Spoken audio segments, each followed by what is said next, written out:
there's a global social movement happening. And maybe not everybody thinks of it as being ESG, but I think we should think about it as all being ESG. Many people want a better world. They want it to be cleaner and safer and more just and more inclusive and more equitable. And they're demanding accountability.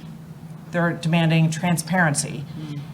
And ESG is one of the ways this movement is being manifested.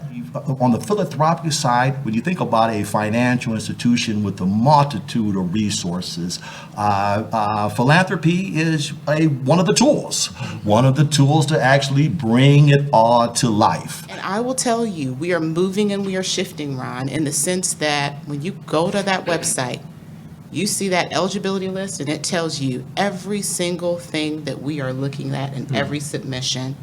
You know, is it shifting culture, mindset, behaviors? You know, how is this addressing the inequity?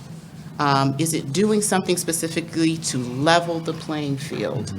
And then afterwards, we have this other little button you can click so that you can actually look at every single proposal that we have funded thus far, because we are going to have a story to tell.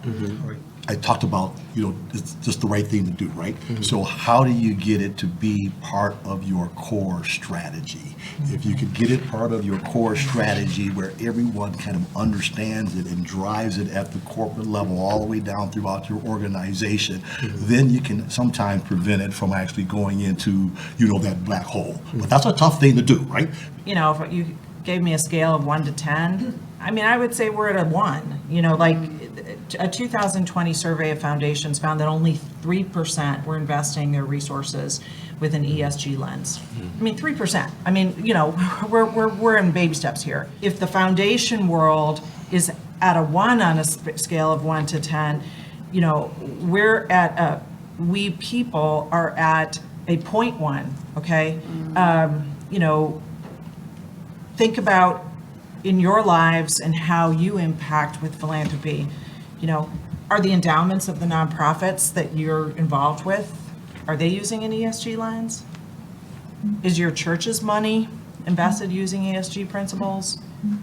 And for the vast majority of us, we're going to be having either all no's or nearly all no's to those questions. But I think the good news is if we permit this social movement to grow, I think when we convene here, 2 summits from now, 4 years from now, I think we're going to have some more yeses.